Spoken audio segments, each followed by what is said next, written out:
Necesita parecer una invasión de casa, que salió mal. La reproduje 2 veces. Luego dejé el teléfono. En mi repisa, una vieja fotografía captó la luz de la lámpara. Lucía a los 8 años, faltándole los dientes frontales. Mi brazo alrededor de sus hombros en la playa. Esa niña me había amado sin reservas. Me aparté de la fotografía. Levantándome me moví a mi estudio. Comencé a preparar documentos para mañana. Imprimí la póliza de seguro con su firma falsificada. Los folletos cayeron sobre mi escritorio como acusaciones. Fotos brillantes de casas de 2 niveles con vistas a la montaña. Proyecciones financieras impresas en papel caro. Números resaltados en amarillo que prometían rendimientos que yo sabía que nunca se materializarían. Mateo los extendió sobre mi libro mayor con el entusiasmo practicado de un vendedor que cierra un trato que ya ha celebrado en su mente. Papá, esto es exactamente lo que Valeria y yo necesitamos. Me paré en la ventana de mi sala de estar. La misma ventana donde había visto a Rogelio y Lucía irse después de anunciar el crucero. Donde las cámaras ocultas habían grabado la confrontación del lunes, donde me había parado tantas veces durante 30 años. El Golfo de México se extendía ante mí, sin cambios. Misma vista, mismo sol de la tarde brillando en el agua, mismo sonido de las olas contra la orilla, pero todo lo demás se había transformado. Después de una discusión acampando, mi hijo me abandonó en medio de la fría taiga. Pensó que nunca regresaría. Pero estaba equivocado. Cuando llegó a casa, yo lo estaba esperando, y no estaba solo. Hijo, te presento a mis amigos. La traición tiene un precio. La venganza tiene voz. Lo que sigue es una justicia que él no esperaba. Antes de continuar, por favor suscríbete al canal y escribe en los comentarios qué hora es donde estás ahora. ¿$50,000? Me quité lentamente las gafas de leer, dejándolas junto a la calculadora que había estado usando antes de que él llegara, sin anunciarse. Fuera de la ventana de mi oficina, la ciudad se movía a su ritmo de jueves por la tarde. El tráfico avanzaba lento hacia los suburbios del norte, las montañas ensombrecidas contra el cielo de julio. Dentro, mi hijo esperaba que yo me convirtiera en la solución a los problemas que él mismo había creado. Los brillantes folletos de repente parecían irrelevantes entre nosotros. Eso fue diferente. La franquicia tuvo costos inesperados. Todo tiene costos inesperados. Abrí el cajón de mi escritorio. Saqué el libro mayor que guardaba para las cuentas personales. Mis dedos encontraron la página sin mirar. 2 años de documentación. Promesas registradas con mi propia letra. Fechas en las que se suponía que comenzaría el pago. Me dijiste 6 meses. Luego se convirtió en 1 año. Luego dejaste de devolver las llamadas al respecto por completo. Mateo se levantó bruscamente. Su silla raspó contra el suelo, lo suficientemente fuerte como para hacerme hacer una mueca. Recogió los folletos con movimientos bruscos y enojados, metiéndolos en la carpeta de cuero que había traído como un escudo. Estás sentado sobre cientos de miles mientras tu hijo tiene problemas. La acusación salió amarga, practicada. Valeria trabaja hasta el agotamiento tratando de hacer que nuestra casa sea presentable. Los padres de sus amigas las ayudan. Las familias de verdad se apoyan mutuamente. Familias de verdad. La frase quedó suspendida entre nosotros como humo. Pensé en Isabel, fallecida hace 5 años. Ella habría sabido exactamente qué decir para cerrar esta brecha. Habría encontrado el equilibrio entre el apoyo y la complacencia que yo parecía no poder encontrar más. ¿Sabes lo que hizo su padre? Mateo presionó, alzando la voz. Les dio $30,000 para el pago inicial. $30,000, sin dudarlo, sin sermones sobre responsabilidad. Así es como se ve el verdadero apoyo. La verdadera responsabilidad significa honrar tus compromisos. Me levanté para encontrarme con él a la altura de los ojos. Aunque a mis 62 años mi espalda protestó por el movimiento repentino. No soy un banco, Mateo. No soy un cajero automático. Y no financiaré tus elecciones de estilo de vida cuando no puedes manejar lo que ya tienes. El silencio se extendió entre nosotros como un cañón. Afuera, alguien tocó la bocina. Un teléfono sonó en la oficina exterior donde mi asistente ya se había ido por el día. Mateo me miró con una expresión que no pude leer. Algo más allá de la ira, más allá de la frustración. algo frío y calculado que hizo que se me encogiera el estómago. «Vas a lamentar esto, papá». Su voz había bajado a apenas un susurro, lo que de alguna manera lo hizo peor que si gritara. «No siempre serás tú quien controle todo. Las cosas cambian. La gente cambia». Se dio la vuelta y salió. La puerta se cerró lo suficientemente fuerte como para hacer vibrar los certificados de contador enmarcados en mi pared. 30 años de credenciales profesionales que de repente se sintieron sin sentido. Me quedé allí escuchando sus pasos alejarse por el pasillo, luego la puerta exterior cerrándose, luego el silencio que se sintió más pesado que cualquier discusión. Me senté lentamente. Mi escritorio se veía exactamente igual que hacía 15 minutos. Calculadora, libro mayor, archivos de clientes esperando mi atención. Pero algo fundamental había cambiado. Alcancé la fotografía que guardaba junto al monitor de mi computadora.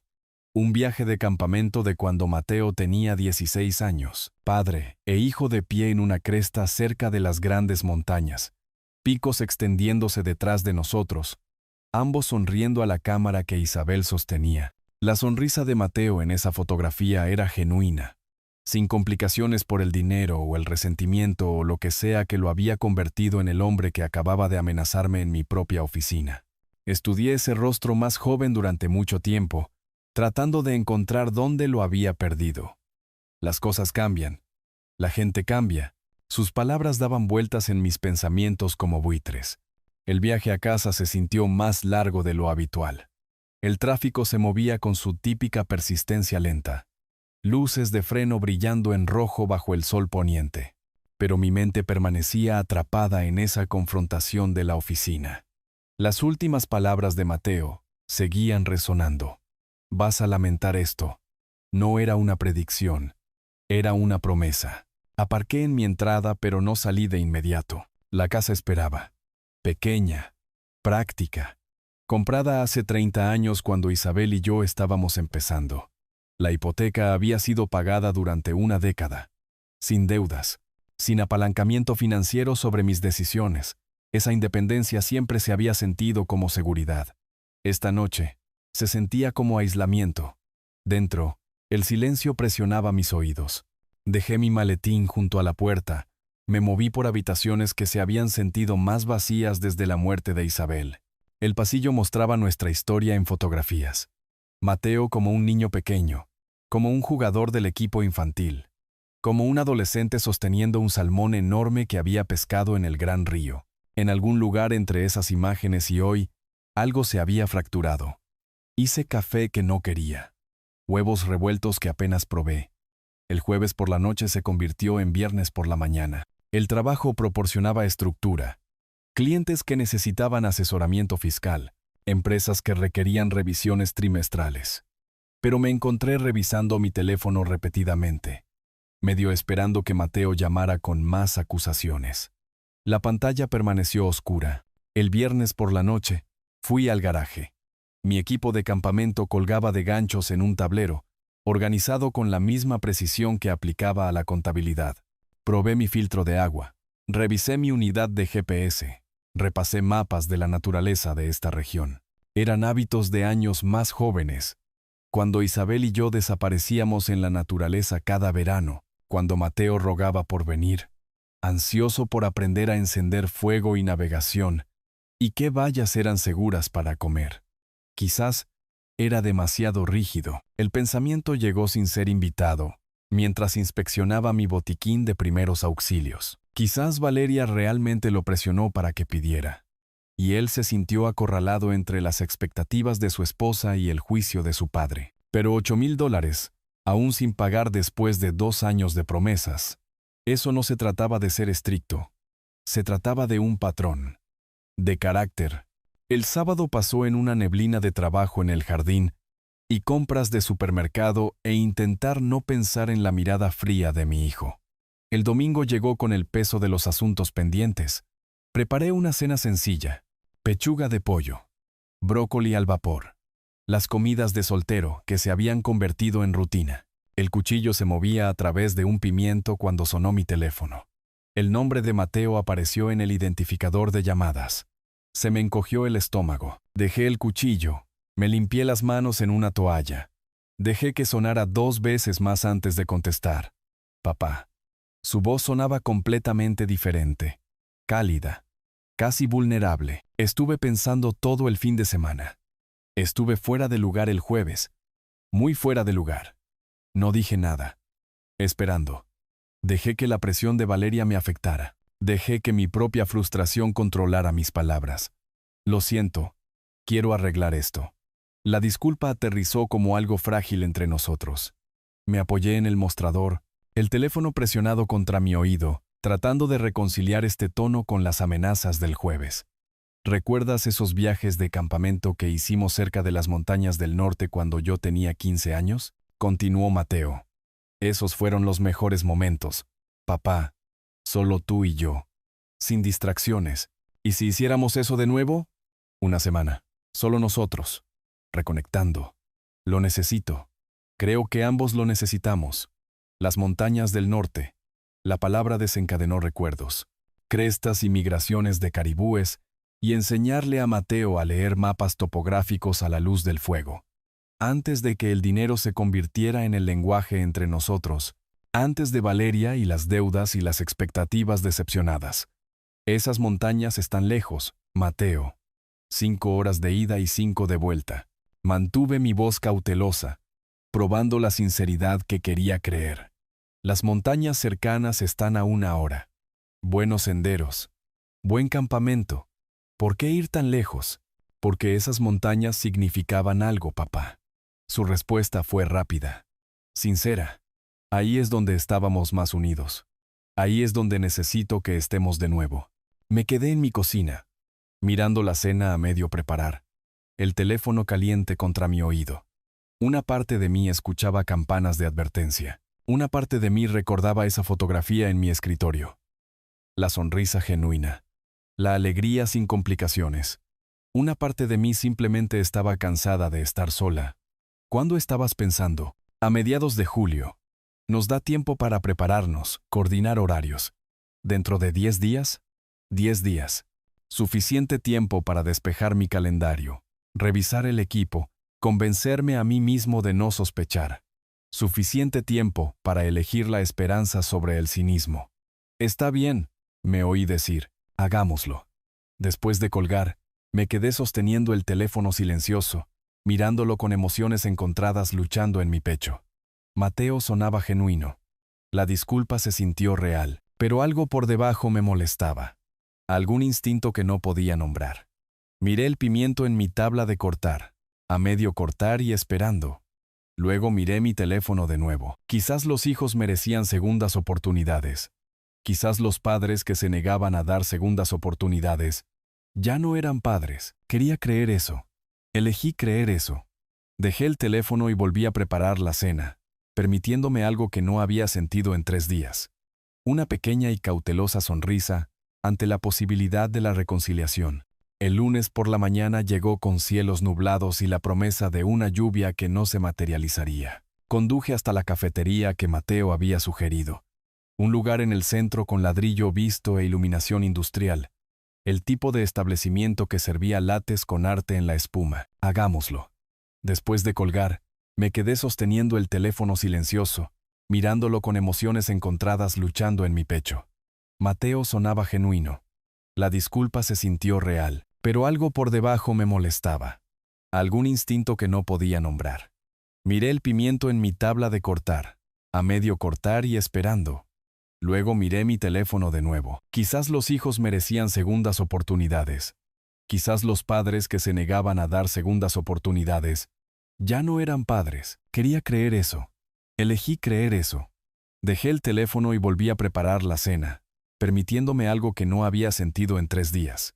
Una pequeña y cautelosa sonrisa ante la posibilidad de la reconciliación. El lunes por la mañana llegó con cielos nublados y la promesa de una lluvia que no se materializaría. Conduje hasta la cafetería que Mateo había sugerido. Un lugar en el centro con ladrillo visto e iluminación industrial.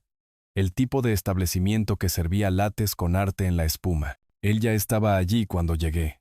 Sentado en una mesa de esquina con mapas de senderos extendidos como planes de batalla. Papá. Se levantó, sonrió. Señaló la silla frente a él.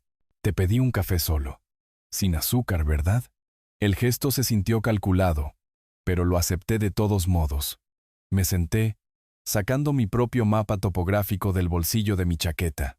La cordillera cercana, terreno familiar que había recorrido docenas de veces. Mateo, la cordillera cercana es naturaleza sólida. Desdoblé mi mapa, alisándolo sobre la mesa. El Valle del Río tiene todo lo que necesitamos. Arroyos, vida silvestre, privacidad. Podríamos irnos el viernes por la mañana. Estar acampando para el almuerzo. ¿Por qué conducir 5 horas cuando tenemos buen terreno a 1 hora de distancia? Él se inclinó hacia adelante, juntó las manos, los dedos entrelazados, los codos apoyados en la mesa. El lenguaje corporal de la confesión sincera. Papá, no se trata de conveniencia, tienda moderna, sistema de filtración de agua, suministros de emergencia. ¿Por qué duplicar todo cuando el mío nos cubre a ambos? La lógica parecía sólida, incluso práctica, pero algo por debajo me molestaba. No lo suficiente como para expresarlo, solo lo suficiente como para notarlo. Tu equipo es confiable. Mantuve mi tono neutral. Has probado el filtro de agua, la estufa. Estaremos remotos, Mateo. Las áreas cerca de esas montañas no son como los parques estatales. La cobertura celular desaparece. Necesitamos equipo funcional. Papá, confía en mí, ¿eh? Mantuvo el contacto visual. Inquebrantable. He usado esta configuración 12 de veces. Todo funciona perfectamente. Confía en mí.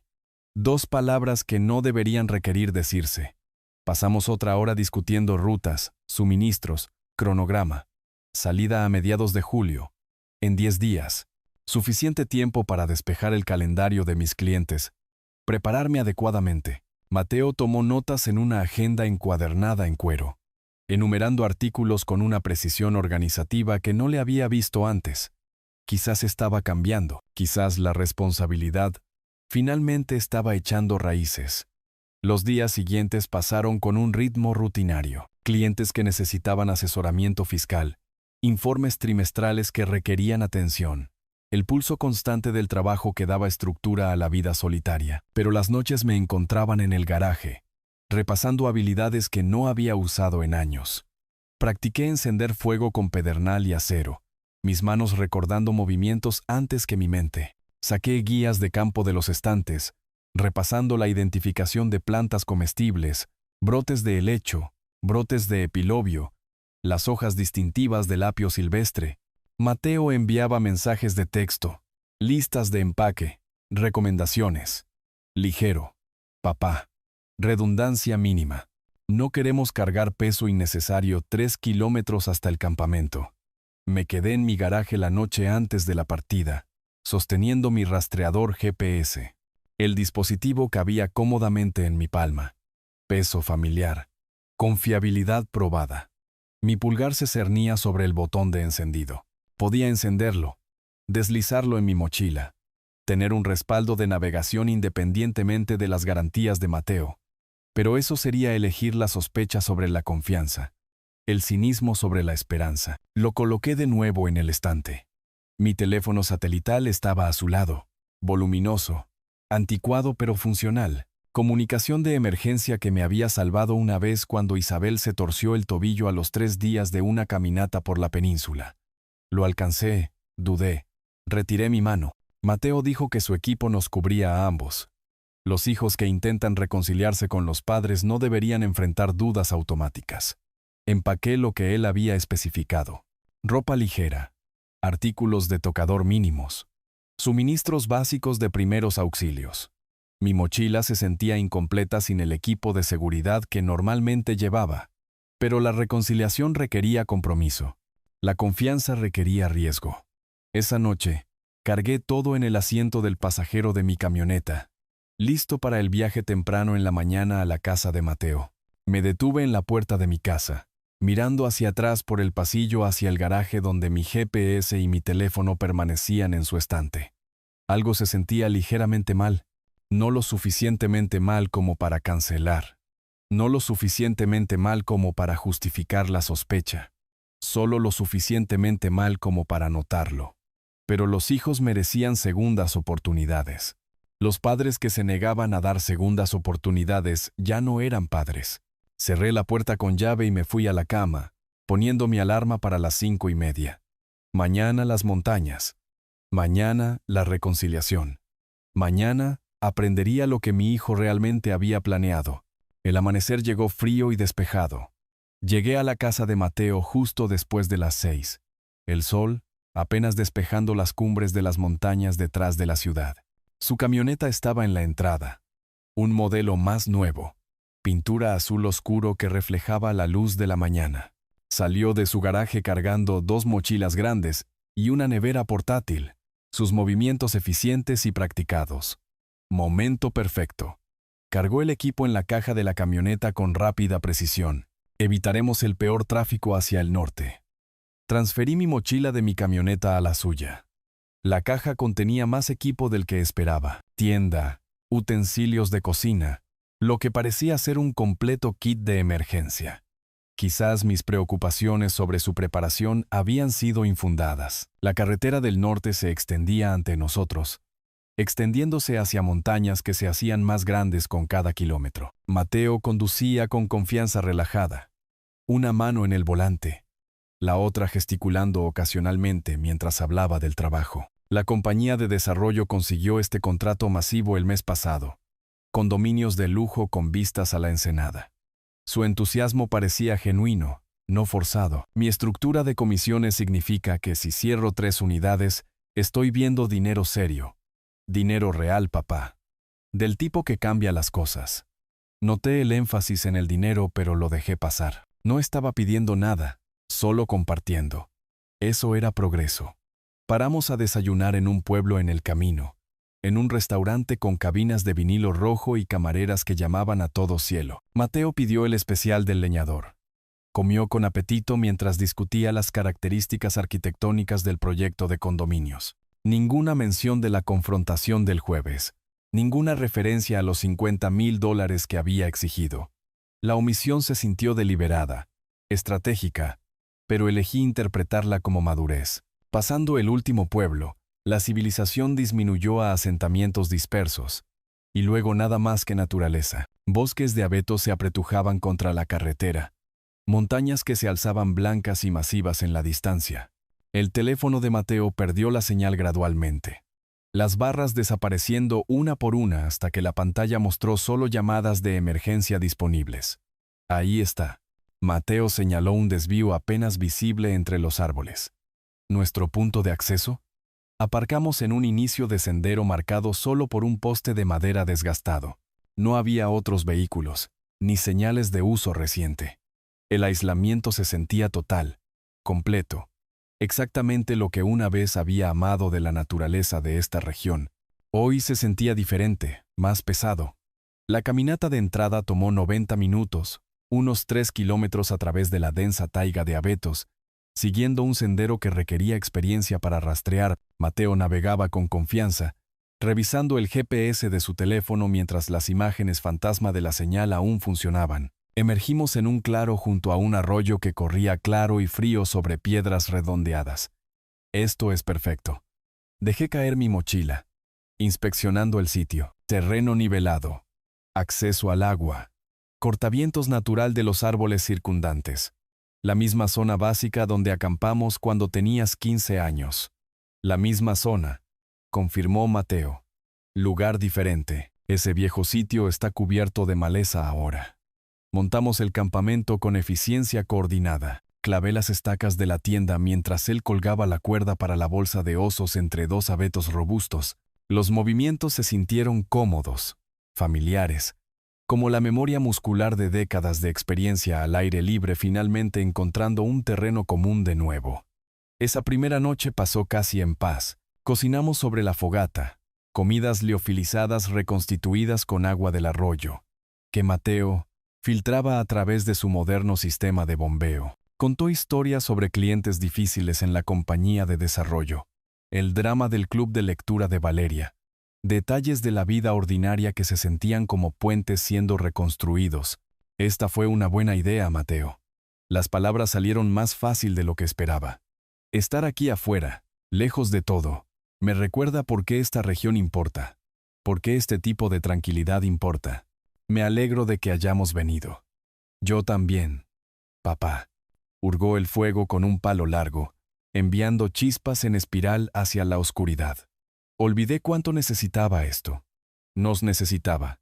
El segundo día, caminamos más profundo en la taiga.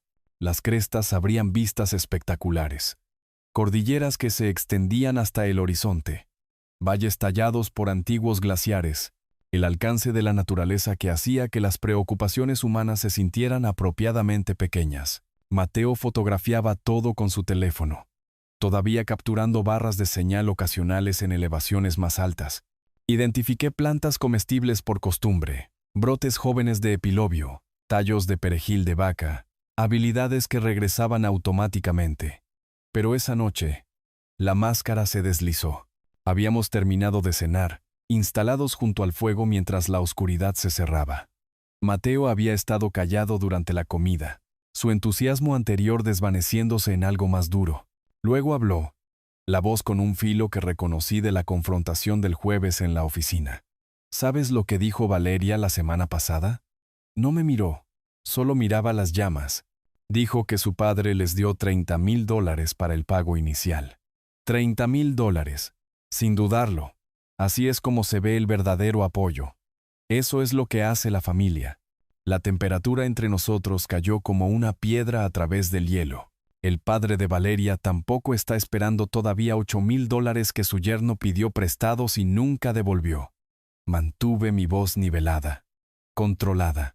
El verdadero apoyo no es lanzar dinero a personas que no asumen la responsabilidad. Te enseñé mejor que esto, Mateo. O lo intenté. Se detuvo a mitad de la respiración.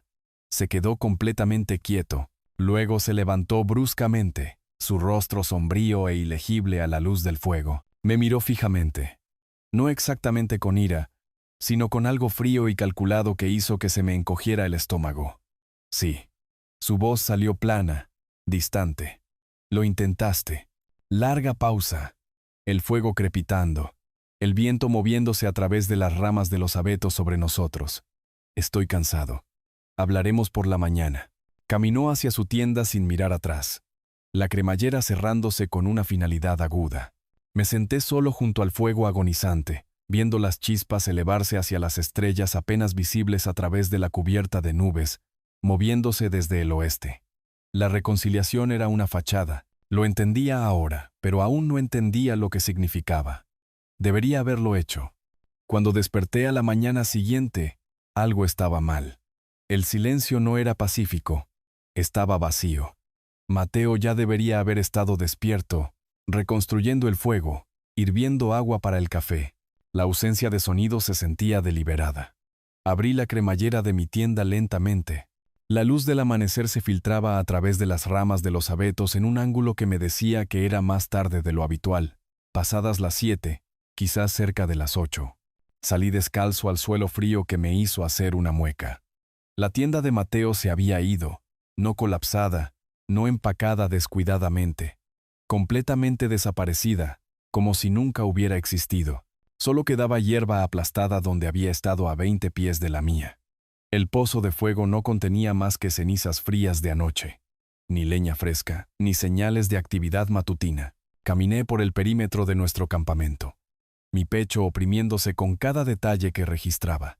El área donde Mateo había almacenado su equipo solo mostraba vegetación aplastada. Cada rastro de su presencia había sido sistemáticamente eliminado. Me volví hacia mi mochila, todavía apoyada contra el tronco donde la había dejado. Algo en su posición parecía incorrecto, ligeramente inclinada.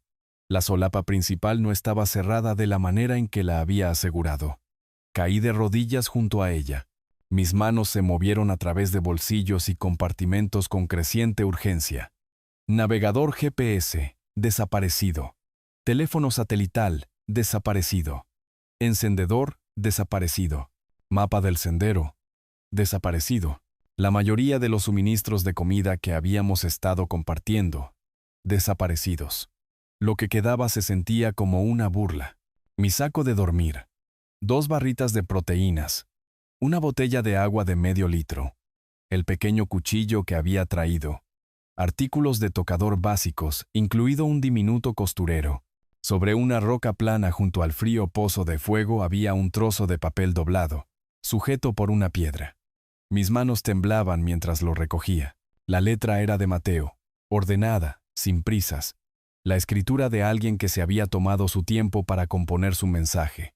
Lo leí en voz alta al bosque vacío, mi voz plana por la conmoción. Siempre dijiste que la taiga enseña a sobrevivir. Hora de recordar esas lecciones. Quizás entonces entiendas qué es más importante, el dinero o la familia. Si regresas, hablaremos diferente. Mateo. Si regreso. Lo leí de nuevo. Luego una tercera vez, el tono condescendiente, la autojustificación, la frase condicional que reconocía que podría no sobrevivir. Él planeó esto. Cada sonrisa durante el viaje hacia el norte, cada cálida historia junto a la fogata, incluso la discusión de anoche, probándome una última vez. Cuando me negué de nuevo, cuando no le di lo que exigía, tomó su decisión. Mi hijo eligió dejarme aquí para morir. Por $50,000, arrugué la nota en mi puño, la rabia inundándome tan intensamente que puntos negros danzaron en los bordes de mi visión. Luego me obligué a alisarla, doblarla con cuidado, guardarla en mi bolsillo. Evidencia, aunque solo fuera para mí. Caminé en dirección al inicio del sendero, unos 3 kilómetros a través del denso bosque. No podía ver el área de estacionamiento desde el campamento. Bud sabía con absoluta certeza que la camioneta se había ido. El silencio lo confirmaba, el aislamiento era total. 80 kilómetros, quizás más. Entre aquí y la carretera principal. La vía que podría llevarme de regreso a la civilización. 80 kilómetros de naturaleza salvaje sin equipo de navegación. Sin dispositivos de comunicación. Sin iniciador de fuego. Comida mínima y agua que duraría quizás un día si la estiraba imposiblemente. La temperatura bajaría a 4 grados esta noche. Más baja en otra semana. Tenía un saco de dormir clasificado para 10 grados y un cuchillo del largo de la palma de mi mano. Regresé al campamento y me obligué a sentarme en un tronco. Controlé mi respiración.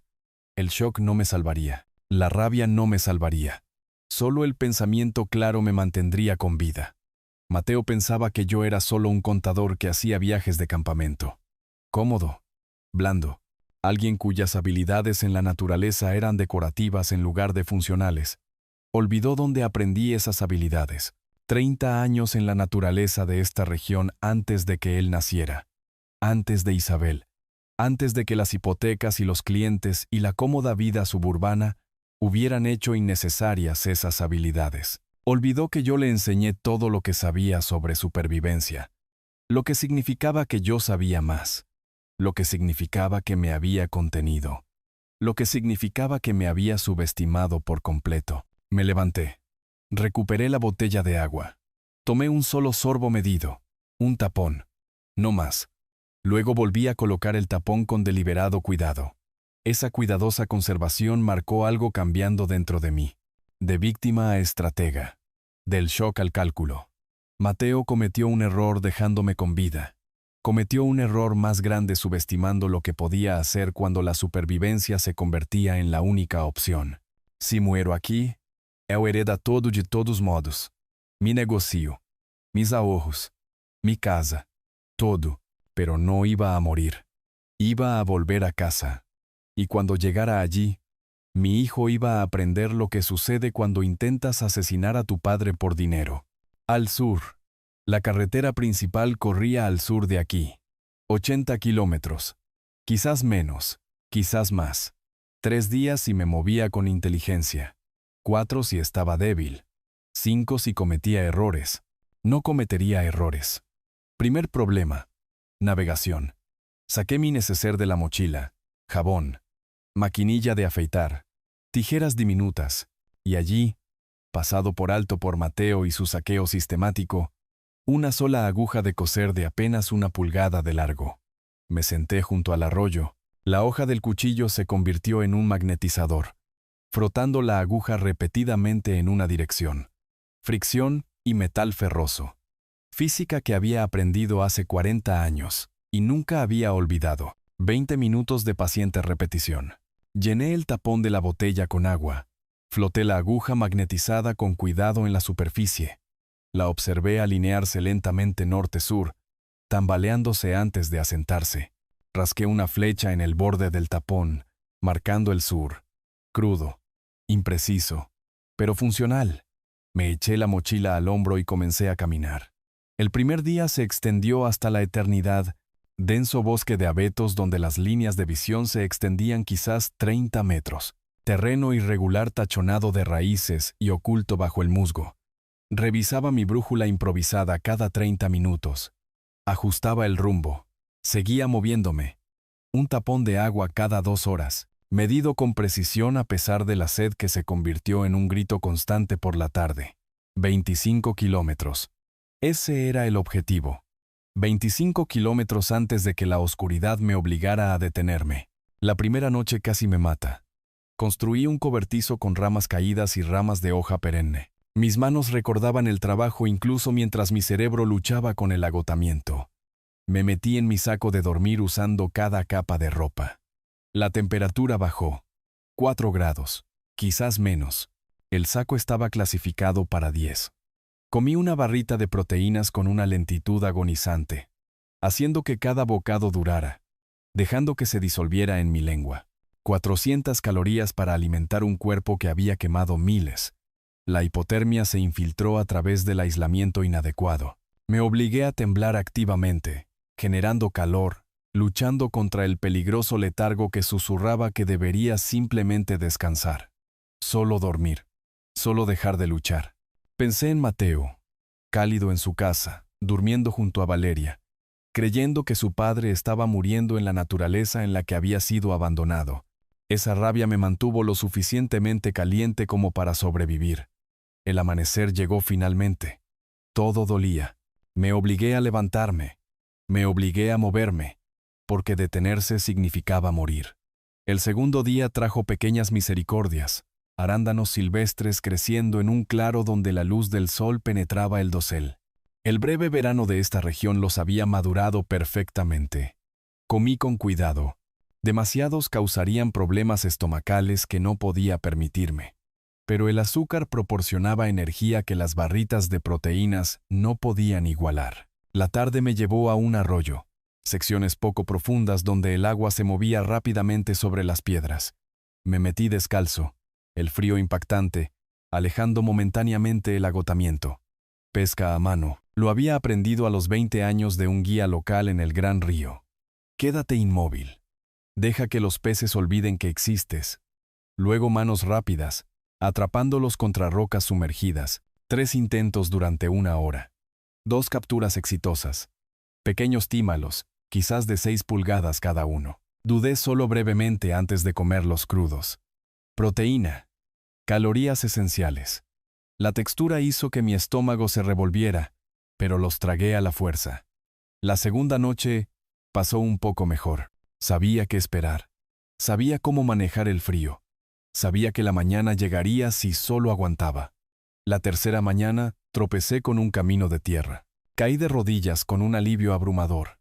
El primer quiebre emocional, desde que leí la nota de Mateo. Me permití 2 minutos de respiración con los ojos cerrados, luego me levanté. El camino era primitivo. 2 surcos con hierba creciendo entre ellos. Raramente usado, pero los caminos llevaban a alguna parte.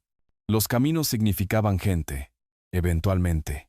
Caminé por su centro, haciéndome visible. 1 hora después, escuché un motor. La camioneta que apareció alrededor de la curva era vieja, pero estaba bien mantenida. Pintura verde oscuro desvaída por el clima. Redujo la velocidad al acercarse, deteniéndose a 20 pies de distancia. El conductor salió. Un hombre de unos 60 y tantos años. Rostro curtido que sugería décadas de trabajo al aire libre. Ropa práctica usada con la comodidad de la larga familiaridad. ¿Está usted bien? Preocupación evidente en su tono. Parece que ha pasado un mal rato. ¿Cuánto tiempo lleva aquí afuera? Me enderecé a pesar del agotamiento, aceptando la botella de agua que me ofreció, pero bebiendo lentamente, controlado. 3 días. Mantuve mi voz firme. elaborando la historia incluso mientras la fatiga tiraba de mis pensamientos. Me separé de mi grupo de campamento cerca de las montañas del norte. El equipo de navegación falló. Tuve que salir caminando. ¿Se dirige hacia la ciudad? Tomás extendió su mano. Ex guardabosques. Sí, regreso de un viaje de caza. Suba. El asiento del pasajero de la camioneta se sintió imposiblemente cómodo. Tomás no presionó de inmediato, solo condujo, dejándome recuperarme. Dudé solo brevemente antes de comer los crudos. Proteína. Calorías esenciales. La textura hizo que mi estómago se revolviera, pero los tragué a la fuerza. La segunda noche pasó un poco mejor. Sabía qué esperar. Sabía cómo manejar el frío. Sabía que la mañana llegaría si solo aguantaba. La tercera mañana tropecé con un camino de tierra. Caí de rodillas con un alivio abrumador. El primer quiebre emocional, desde que leí la nota de Mateo. 3 días, dijo finalmente. Ese es un territorio serio allá atrás. Tienes suerte. La mayoría de la gente entra en pánico, toma malas decisiones. Mantuvo la cabeza fría. ¿Viejos hábitos? Acepté el crédito mientras desviaba la atención. He hecho naturaleza salvaje de esta región antes. Solo que nunca planeé probar esas habilidades tan a fondo. Condujimos en silencio cómplice por un tiempo. Luego hice la pregunta que se había estado formando desde que encontré la nota de Mateo. Ese es el Estatuto Local 1141-130. Puesta en peligro imprudente. Difícil de probar, sin embargo. Necesitarías evidencia de intención. Tenía evidencia. Una nota en mi bolsillo. Escrita con la letra de mi hijo. El viaje de 5 horas me dio tiempo para pensar. Para planificar. Para entender lo que venía después. Mateo pensaba que había muerto allí. Pensaba que estaba heredando todo. Mi negocio, mis ahorros, mi casa. Pensaba que había ganado. No sabía que estaba vivo, no sabía que volvía a casa. Y definitivamente no sabía lo que sucedería después. Tomás me dejó en mi casa alrededor de las 2 de la tarde. Intercambiamos números de teléfono en la cabina de su camioneta. Respeto mutuo pasando entre nosotros sin necesidad de elaboración. Cuídese. ¿Quiere? Me agarró la mano con firmeza. Sobrevivió a algo que la mayoría de la gente no sobreviviría. Eso significa algo. Lo significa, estuve de acuerdo. Gracias, Tomás. Me quedé en mi entrada viendo su camioneta desaparecer por la esquina. La llave en mi mano, mirando mi casa con ojos diferentes. 4 días atrás, había cerrado esa puerta creyendo que iba a acampar con mi hijo. Ahora entendía lo que mi hijo realmente había planeado. Dentro, todo estaba exactamente como lo había dejado. Correo esparcido en el suelo debajo de la ranura. Platos de mi último desayuno todavía en el fregadero. La normalidad se sentía surrealista después de 3 noches durmiendo en suelo helado, racionando agua, preguntándome si moriría solo en la naturaleza. Me duché metódicamente, restregando la suciedad y el sudor y la evidencia física de la supervivencia. Me cambié a ropa limpia, pantalones caqui, camisa con botones, el uniforme de contadores y hombres de negocios. Mirándome en el espejo, vi a alguien que parecía sin cambios, pero mis ojos eran más duros de lo que habían sido 4 días atrás. El departamento de policía de la ciudad ocupaba un edificio municipal en el centro, hormigón y vidrio, y la arquitectura institucional de la burocracia. Entré por las puertas principales a las 3 en punto. Me acerqué al sargento de recepción. Expuse mi asunto con calma. Necesito presentar un informe de incidente. Emergencia en la naturaleza resuelta. El oficial Morales me recibió en una sala de entrevistas estándar. Mesa, sillas, equipo de grabación en la pared. Mediados de los 40, lo suficientemente experimentado como para leer entre líneas, lo suficientemente profesional como para dejarme contarlo a mi manera.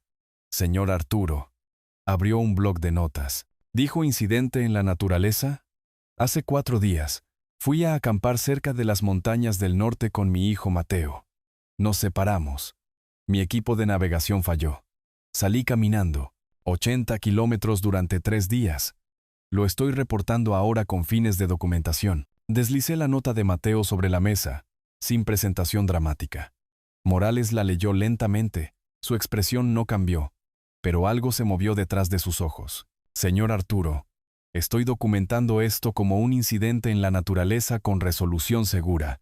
Pero esta nota, si regresas, esa redacción sugiere que su hijo esperaba que usted no sobreviviera. ¿Está seguro de que no quiere presentar cargos? Estoy seguro. Mi voz se mantuvo nivelada, controlada. Estoy reportando hechos. Lo que suceda después es mi decisión. Presentó el informe. Me dio un número de incidente y una copia de la documentación. Doblé los papeles con cuidado. Los coloqué en mi bolsillo junto a la nota que había sacado de la naturaleza. Desde el estacionamiento, llamé a Ricardo. Nos conocíamos profesionalmente desde hacía años. Yo había manejado el trabajo fiscal para algunos de sus clientes de planificación patrimonial. Él me había referido disputas comerciales. Su secretaria inicialmente se resistió a la urgencia. El señor Ricardo tiene citas hasta las 6. Dígale que es Arturo y que es urgente. Esta noche, si es posible. Ricardo se puso al teléfono 30 segundos después. Arturo, ¿qué sucede? Necesito asesoramiento legal, planificación patrimonial, trabajo de fideicomiso. ¿Puede reunirse esta noche? Algo en mi voz lo convenció. A las 7 en punto. En mi oficina. La oficina de Ricardo ocupaba el 5º piso de un edificio del centro en la avenida principal.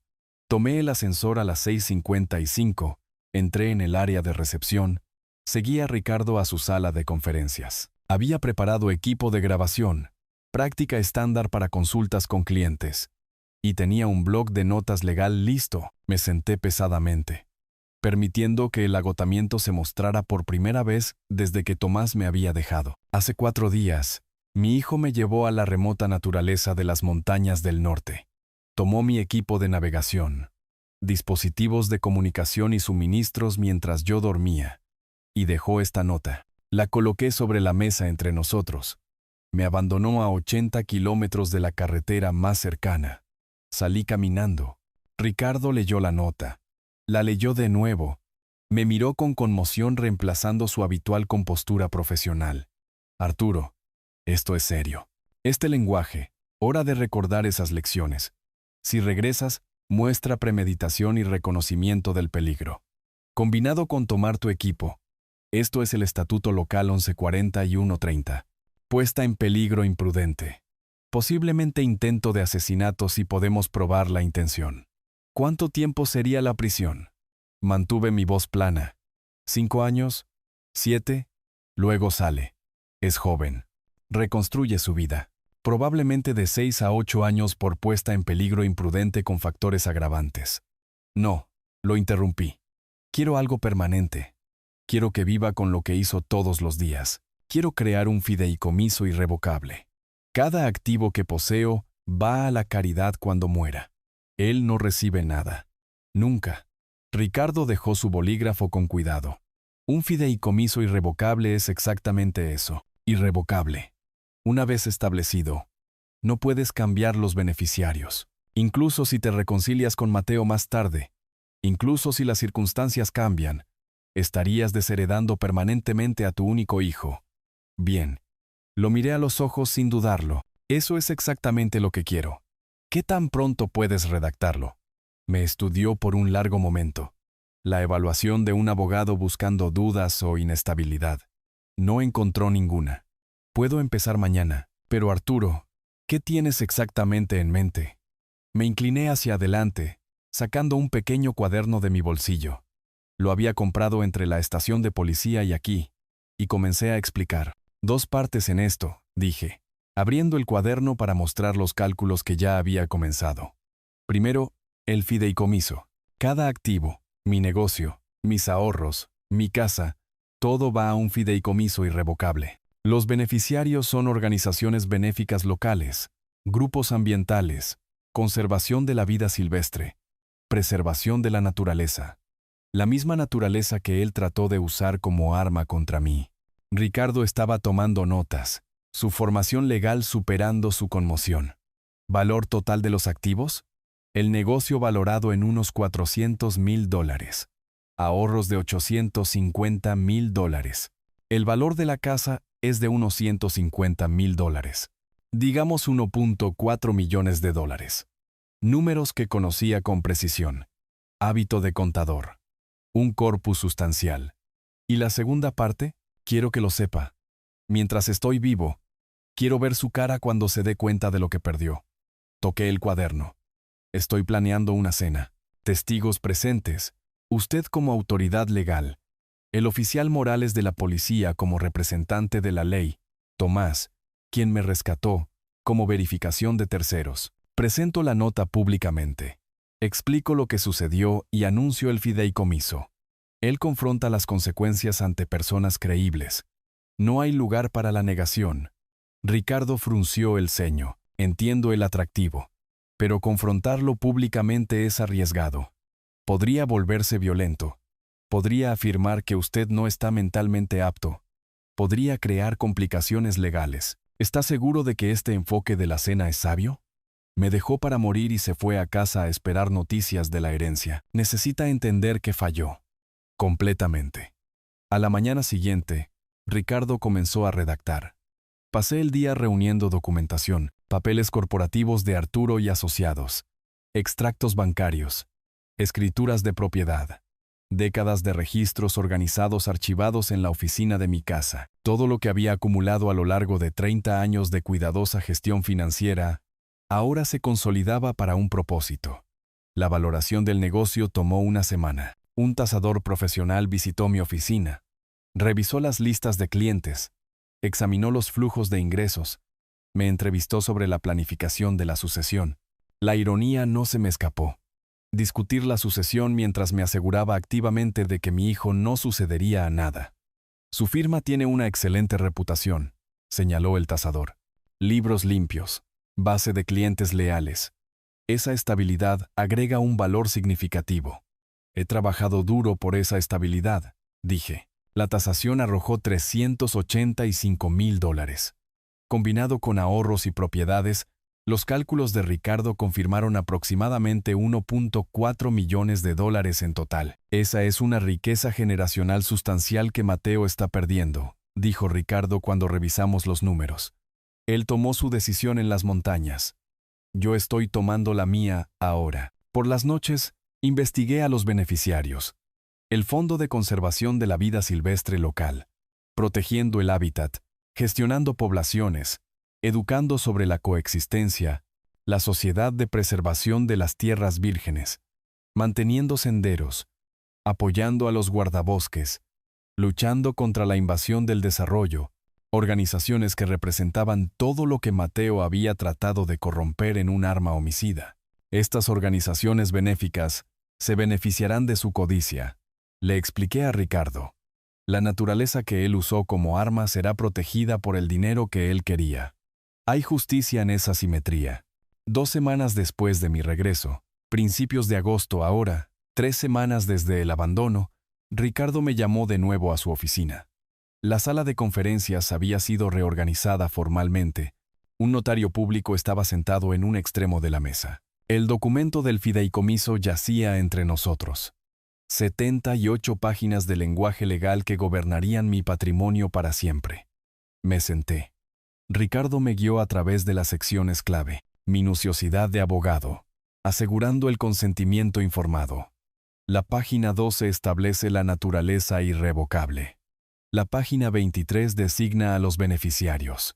La página 47 especifica que usted retiene el usufructo vitalicio. Puede usar los activos durante su vida, pero la propiedad se transfiere al fideicomiso. A su muerte, todo va a las organizaciones benéficas. No existen disposiciones para Mateo. No hay posibilidad de modificación futura. Entiendo. Esto es permanente, Arturo. Absoluto. Final. Ese es el punto. El notario habló con formalidad practicada. Señor Arturo, ¿comprende usted que este es un fideicomiso irrevocable? Una vez ejecutado, no puede cambiar los beneficiarios, modificar los términos o reclamar los activos, excepto como se especifica en el documento del fideicomiso. ¿Ejecuta esto voluntariamente? Lo hago. Mi voz era firme, clara, completamente voluntariamente. Puse mis iniciales en cada página. 78 páginas de cuidadosa anotación, precisión de contador aplicada a documentos legales, luego las páginas de firmas. Mi nombre escrito 3 veces. Testificado. Notariado. Sellado. El notario selló la página final. El sonido se sintió definitivo. Permanente. Ricardo recogió los documentos, colocándolos en una carpeta de cuero. Está hecho. El fideicomiso está ejecutado y es irrevocable. Presentaré copias en el banco mañana. Notificaré a los fideicomisarios. Comenzaré el proceso formal de transferencia. Me recliné en mi silla, sintiendo que algo se asentaba dentro de mí. No satisfacción. Exactamente. Más como una sombría finalización. Una tarea necesaria terminada. Gracias, Ricardo. La confrontación de la cena, ¿todavía la estás planeando? Sí. Dentro de 2 semanas, suficiente tiempo para organizarlo adecuadamente. Contactaré a los testigos. Estableceré el lugar. Le enviaré a Mateo una invitación que no pueda rechazar. Me levanté, alisándome la camisa. Él cree que estoy muerto. Hora de demostrar lo contrario.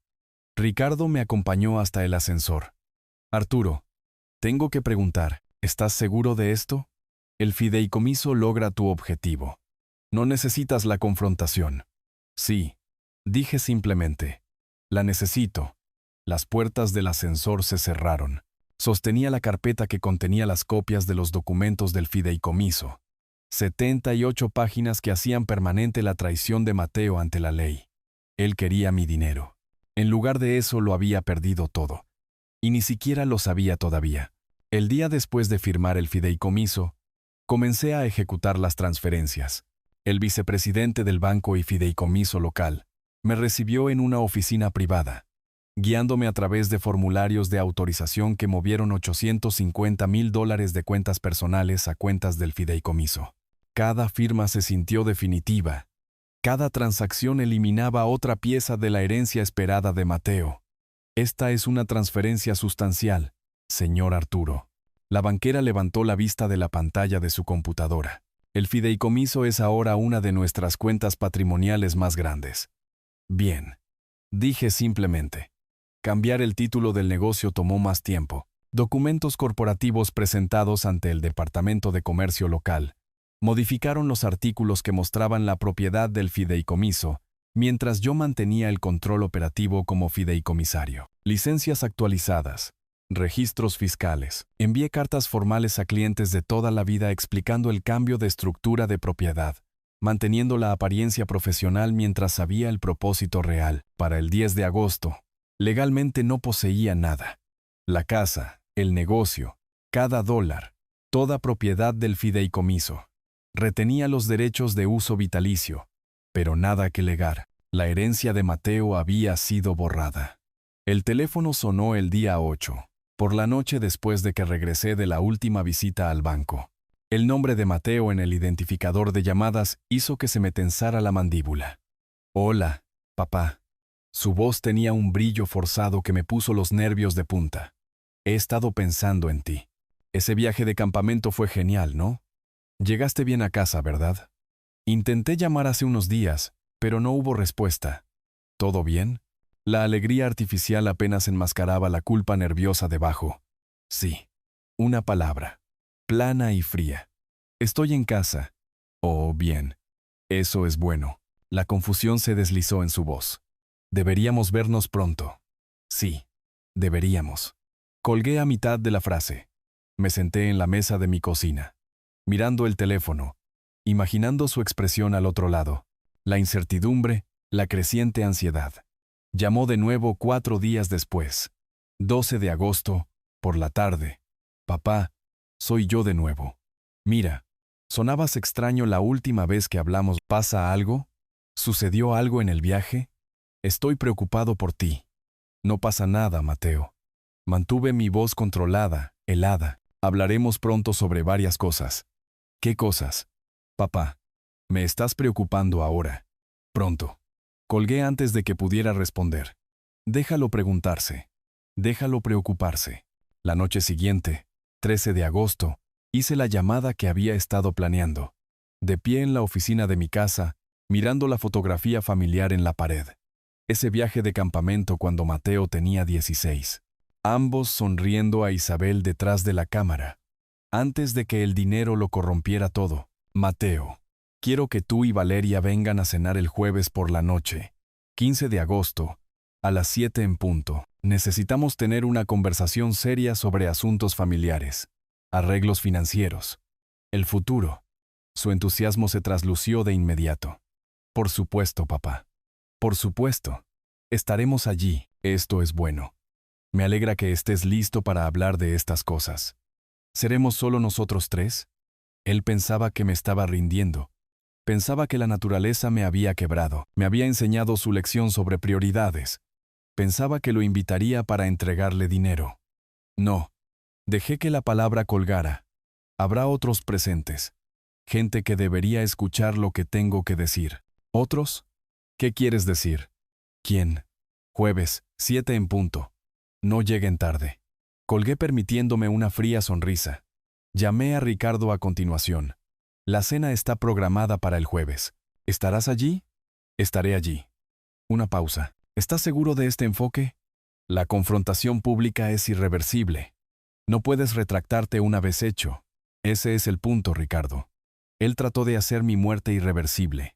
Yo estoy haciendo sus consecuencias irreversibles. Quiero que estés allí para confirmar la legitimidad del fideicomiso. Necesita escuchar de un abogado que es permanente. El oficial Morales estuvo de acuerdo cuando lo llamé. Tomás dijo que sería un honor asistir. Llegó el jueves, 15 de agosto por la noche. Estaba en mi comedor arreglando sillas. 6 lugares alrededor de la mesa. 3 a un lado para la familia, aunque ya no consideraba a Mateo familia. 3 al otro lado para los testigos. Puse platos y cubiertos con precisión de contador. Coloqué la carpeta de Manila en mi asiento. La nota de Mateo. El informe policial. Documentos del fideicomiso dispuestos en orden. El escenario estaba preparado. Mañana por la noche, Mateo entraría en esta habitación esperando la victoria. En lugar de eso, descubriría lo que realmente significaba perderlo todo. 6:45. Hice una última comprobación. Documentos dispuestos en la mesa auxiliar. Ricardo, el oficial Morales y Tomás estaban en mi sala de estar, entendiendo sus roles como testigos de la justicia. Llegará pensando que me he rendido. Les dije en voz baja, que le voy a dar dinero. Déjenlo seguir pensando eso hasta que yo esté listo. A las 7:05, los faros barrieron mi ventana delantera. La puerta de un auto se cerró de golpe. Pasos en el sendero. Abrí la puerta antes de que Mateo pudiera tocar. Mateo, Valeria, entren. Quiero que conozcan a algunos amigos. Mateo entró con confianza. Valeria justo detrás. Ambos bien vestidos para lo que esperaban que fuera una agradable cena familiar. Sus pasos vacilaron cuando vieron a 3 hombres de pie en mi sala de estar. Amigos. La sonrisa forzada de Mateo no llegó a sus ojos. Papá, pensé que esta era una cena familiar. Lo es. Caminé hacia el comedor. Estas son las personas que considero familia ahora. Ricardo, mi abogado. El oficial Morales, de la policía. Tomás, quien me salvó la vida cuando me dejaste para morir. El rostro de Mateo perdió todo color. Valeria se aferró a su brazo. Confundida, señalé el comedor. ¿Nos sentamos? La disposición de los asientos fue deliberada. Mateo y Valeria a un lado, los 3 testigos frente a ellos. Yo a la cabecera de la mesa entre ellos. Recuperé la carpeta de Manila. La abrí metódicamente. Saqué la nota de Mateo. La desdoblé. La alicé sobre la mesa donde todos pudieran verla. Tus palabras, Mateo. Mi voz se mantuvo firme. Tono de contador presentando hechos. Papá, siempre dijiste que la taiga enseña a sobrevivir. Hora de recordar esas lecciones. Quizás entonces entiendas qué es más importante. Dinero o familia. Si regresas, hablaremos diferente. Levanté la vista, lo miré a los ojos. Si regreso, reconociste que podría no sobrevivir. Me dejaste a 80 kilómetros de la carretera más cercana sin navegación, sin comunicación, con comida y agua mínimas, en una naturaleza donde las temperaturas nocturnas bajan a 4 grados. Papá, no fue así. Lo estás haciendo sonar peor de lo que fue. La voz de Mateo temblaba. Se suponía que era una lección. Formación del carácter. Como siempre decías. Sabía que saldrías. Tienes experiencia. Te dejé suficientes suministros. Me dejaste lo suficiente para verme morir lentamente. Las palabras salieron heladas. Te llevaste mi GPS, mi teléfono satelital, mi mapa, mi iniciador de fuego, todo lo que significaba supervivencia. Me querías muerto. La mano de Valeria cubrió su boca, el horror apareciendo en su rostro mientras miraba a Mateo. Ella no lo sabía. No toda la extensión. Saqué los documentos del fideicomiso. Los deslicé sobre la mesa. Esto es lo que aprendí sobre lo que es importante, Mateo. Este es un documento de fideicomiso irrevocable notariado. Cada activo que poseo. Mi negocio valorado en 380 y $5,000. Mis ahorros de $850,000. Mi casa con un valor de $180,000. Un corpus total de $1.4 millones. Ahora está permanentemente en fideicomiso. Observé su rostro mientras la comprensión comenzaba a penetrar. Beneficiarios: el Fondo de Conservación de la Vida Silvestre y la Sociedad de Preservación de las Tierras Vírgenes. A mi muerte, estas organizaciones reciben todo. Tú no recibes nada. Nunca. No puedes. Mateo comenzó a levantarse, las manos agarrando la mesa. Yo puedo verificarlo. Intervino Ricardo profesionalmente. Este fideicomiso no puede ser modificado, revocado o impugnado. Es legalmente permanente. Mateo se hundió de nuevo en su silla. Sus manos temblaban. Valeria había comenzado a llorar. Me levanté, apartando la silla de la mesa. Me preguntaste qué es más importante, el dinero o la familia. He aprendido la respuesta. La naturaleza que intentaste convertir en mi tumba se beneficiará de tu codicia. El dinero que intentaste heredar a través de mi muerte protegerá el lugar que usaste como arma. Caminé hacia la puerta principal, la abrí, y la familia que pensé que tenía. Eso fue una ilusión. No tengo hijo, no tengo familia. Pero sí tengo amigos. Personas que me ayudaron a sobrevivir a lo que hiciste. Personas que presenciaron la justicia esta noche. Me paré junto a la puerta abierta. Ahora, lárguense de mi casa. Mateo y Valeria se levantaron como autómatas. Él parecía destrozado, el rostro pálido, movimientos mecánicos. Ella lo sostenía físicamente, aunque su expresión sugería que se estaba distanciando mentalmente del hombre con el que se había casado. Salieron a la noche. Cerré la puerta firmemente. La aseguré. Cuando regresé al comedor, Morales habló primero. Señor Arturo, con esta evidencia y estos testigos, podríamos presentar cargos. Puesta en peligro imprudente bajo el estatuto local. 1140 y 130. Posiblemente intento de asesinato. Sacudí la cabeza. La prisión sería temporal. 5 años, 7. Luego sale y reconstruye. Esto es permanente. Cada día por el resto de su vida, sabrá que intentó matar a su padre por dinero y lo perdió todo en su lugar. Eso es peor que cualquier sentencia de prisión. Tomás levantó su taza de café en un brindis silencioso. Por la supervivencia y la justicia. Ricardo y Morales se unieron a él. Yo también lo hice. No fue un triunfo. No fue una celebración. Solo el frío reconocimiento de que se había hecho justicia. Mateo había intentado escribir mi final. En lugar de eso, yo había escrito el suyo. La naturaleza no me había matado. Su codicia había matado cualquier posibilidad de redención. Me senté con los 3 hombres que me habían ayudado a sobrevivir y observé, mientras la tarde se convertía en noche, sin sentir nada más que la tranquila satisfacción de las consecuencias finalmente encontrando las acciones. Si te gustó esta historia, por favor, dale me gusta a este video. Suscríbete al canal y comparte tus impresiones sobre esta historia en los comentarios. Para escuchar la siguiente historia, haz clic en el recuadro de la izquierda. Gracias por vernos.